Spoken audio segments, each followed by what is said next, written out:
Hello दोस्तों, स्वागत है आपका इस वीडियो के अंदर। आप देख रहे हैं दिव्यांग सहारा यूट्यूब चैनल। दोस्तों, आज की वीडियो आपके लिए बहुत इंपॉर्टेंट हो सकती है। देखिए, वीडियो को पूरा देखना है, वीडियो को कहीं पर भी स्किप नहीं करना है। और चैनल पर पहली बार आए हैं तो चैनल को सब्सक्राइब कर लीजिए, साइड में बेल आइकन को भी दबा दीजिए। इससे क्या होगा, जो भी वीडियो हम अपलोड करेंगे उसकी नोटिफिकेशन आपको सबसे पहले देखने के लिए मिल जाएगी। तो आज की वीडियो के अंदर मैं आपको बताऊँगा, सिखाऊँगा कि किस तरह से न्यू पेंशन बनाई जाती है, क्या क्या डॉक्यूमेंट्स लगते हैं, फॉर्म कहाँ पे जमा करना पड़ता है। आपकी अगर न्यू पेंशन बननी है, दिव्यांग पेंशन कैसे बनेगी, वृद्धावस्था पेंशन कैसे बनेगी, और ओल्ड एज पेंशन कैसे बनेगी, और निराश्रित महिला पेंशन कैसे बनेगी, यानी विधवा महिला पेंशन कैसे बनेगी। तो आज की वीडियो के अंदर मैं आपको स्टेप बाय स्टेप बताऊंगा किस तरह से क्या प्रोसेस करना पड़ता है और अपनी पेंशन आप बनवा सकते हैं जिनकी पेंशन बनी हुई नहीं है।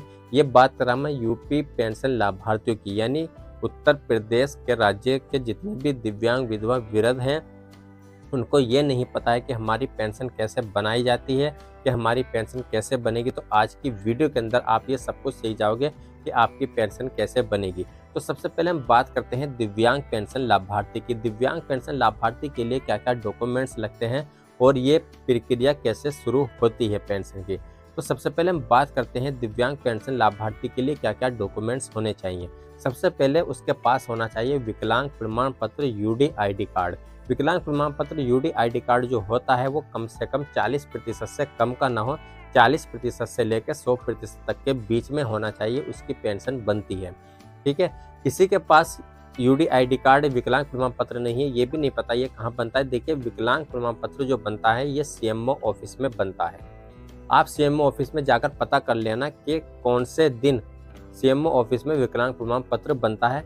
पहले ये आधार कार्ड और फोटो मोबाइल से ऑनलाइन होता है, ऑनलाइन कराने के बाद सीएमओ ऑफिस से फॉर्म मिलता है, वहाँ पे जमा होता है।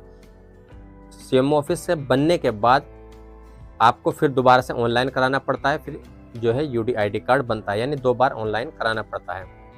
एक बड़ा वाला फर्रा आता है A4 साइज का, और एक आता है यूडीआईडी कार्ड आधार कार्ड की तरह। ठीक है दोस्तों, ये बनवाने के बाद आधार कार्ड हो गया, विकलांग प्रमाण पत्र हो गया, एक आपके पास फोटो हो गया, और एक लगता है आपका इनकम सर्टिफिकेट। इनकम सर्टिफिकेट जो तहसील से बनता है, जो पटवारी बनाता है, ग्रामीण के रहने वाले हैं तो 46,080 का इनकम सर्टिफिकेट लगता है ग्रामीण के रहने वाले को वार्षिक। एक लगता है ग्राम सभा का प्रस्ताव, यानी जो सचिव होता है, प्रधान होता है, उनका एक प्रस्ताव लगता है। ये फोटोकॉपी आपको फार्म के साथ लगानी और जन सेवा केंद्र पे ऑनलाइन कराना है। जन सेवा केंद्र पे ऑनलाइन कराने के बाद आपको या तो सचिव को फार्म जमा कर देना है, या अपने जिले में जहाँ पर दिव्यांगजन ऑफिस होता है वहाँ पर जाके जमा कर देना है फॉर्म को। दिव्यांगजन ऑफिस जो होता है वो अलग होता है, उसमें सिर्फ दिव्यांगजन की ही पेंशन बनाई जाती है, ना कि विधवा और वृद्ध। दिव्यांगजन ऑफिस अलग ही है। देखिए, मैंने इनकम सर्टिफिकेट जो बताया था वो ग्रामीण के लिए 46,080 रुपये का है, और शहरी क्षेत्र के जो रहने वाले दिव्यांग हैं उनके लिए है 56,460 रुपये का वार्षिक। देख, ग्रामीण का हो या शहरी का हो लगेगा वार्षिक ही, इससे ज़्यादा की आपकी इनकम नहीं होनी चाहिए। समझ गया, ग्रामीण की 46,080 और शहर वालों की 56,460 से वार्षिक ज़्यादा इनकम नहीं होनी चाहिए। दिव्यांगता कम से कम 40% की होनी चाहिए, और एक सेक्रेटरी का प्रस्ताव होना चाहिए, और एज लिमिट कम से कम 18 वर्ष से कम ना हो, 18 वर्ष से ऊपर कुल एज कितनी भी हो उसकी। ठीक है, एक आपका पासपोर्ट साइज फोटो लगता है, आवेदक का दिव्यांग प्रमाण पत्र हो गया, आवेदक की आय हो गई, ग्राम सभा का प्रस्ताव हो गया, और बैंक की पासबुक। बैंक की पासबुक भी अनिवार्य है। बैंक की पासबुक आपको वो लगवानी है जिसमें एनपीसीआई लिंक हो, डीबीटी के माध्यम से पैसा भेजा जाता है। अगर आपकी बैंक पासबुक में डीबीटी एनपीसीआई लिंक नहीं होगा तो आपकी पेंशन का पैसा भेजा नहीं जाएगा, या आपका अकाउंट ओपन है तो उसमें एनपीसीआई डीबीटी लिंक करा लीजिए। ठीक है, आपको समझ में आ गया होगा। एक बार फिर से मैं बता देता हूँ, एक आपका विकलांग प्रमाण पत्र, एक आपका आधार कार्ड, एक आपका पासपोर्ट साइज फोटो, एक आपकी बैंक पासबुक, एक आपका इनकम सर्टिफिकेट, एक आपका ग्राम सभा का प्रस्ताव। ठीक है, ये जन सेवा केंद्र पे ऑनलाइन कराने हैं। ऑनलाइन कराने के बाद या तो अपने सचिव सेक्रेटरी पर जमा कर दें, या अपने आप दिव्यांगजन ऑफिस में जाकर जमा कर दें। ये हो गया दिव्यांग का प्रोसेस, दिव्यांग पेंशन बनाने का प्रोसेस। ठीक है, अब हम बात करते हैं जो ओल्ड एज पेंशन होती है उसका प्रोसेस क्या होता है, और जो वृद्धावस्था पेंशन होती है उसका प्रोसेस क्या होता है। तो अब बात करते हैं सबसे नंबर 2 पे बात करता हूँ मैं निराश्रित महिला की। निराश्रित महिला उनको बोला जाता है जो विधवा महिलाएं होती हैं। तो विधवा महिलाओं का जो एज लिमिट होती है उनकी भी 18 के प्लस एज लिमिट होनी चाहिए, और उनके जो हस्बैंड की मृत्यु हुई है उनके मृत्यु का प्रमाण पत्र जो होता है उस मृत्यु प्रमाण पत्र का सर्टिफिकेट होना चाहिए, और इनका भी इनकम सर्टिफिकेट होना चाहिए जो तहसील से बनता है। पटवारी द्वारा आप चाहे तो इसको जन सेवा केंद्र से ऑनलाइन करा सकते हैं या डायरेक्ट आप पटवारी से बात कर सकते हैं। इसमें भी यही बताया गया है न्यूनतम एज 18 वर्ष कल्याणकारी योजना में सम्मिलित होने तक, और इसमें इनकम सर्टिफिकेट जो लगता है विधवा पेंशन में वो 2 लाख तक का लग जाता है, नहीं ये वार्षिक 2 लाख तक का कर दिया गया है। और पेंशन में नहीं, विधवा में इतनी बड़ी छूट है इनकम सर्टिफिकेट की, 2 लाख तक का इनकम सर्टिफिकेट इनमें लगता है, ठीक है। और आवेदक का पासपोर्ट साइज फोटो लगता है, मृत्यु प्रमाण पत्र लगता है, बैंक की पासबुक लगती है, ये डॉक्यूमेंट्स इसमें लगते हैं। इसका भी यही प्रोसेस है, आप चाहे सचिव को डॉक्यूमेंट्स दे दे, पहले जनसेवा केंद्र पे ऑनलाइन कराना है, ऑनलाइन कराने के बाद अपने सचिव सेक्रेटरी जो होता है उसको डॉक्यूमेंट्स दे दे, या डायरेक्ट आप अपने विभाग में जाकर समाज कल्याण विभाग में जाकर डॉक्यूमेंट्स जमा कर सकते हैं। और इसी तरह से जो प्रोसेस होता है उसमें थोड़ी सी चेंजिंग है वृद्धावस्था पेंशन लाभार्थी की। वृद्धावस्था पेंशन लाभार्थी का भी यही प्रोसेस होता है।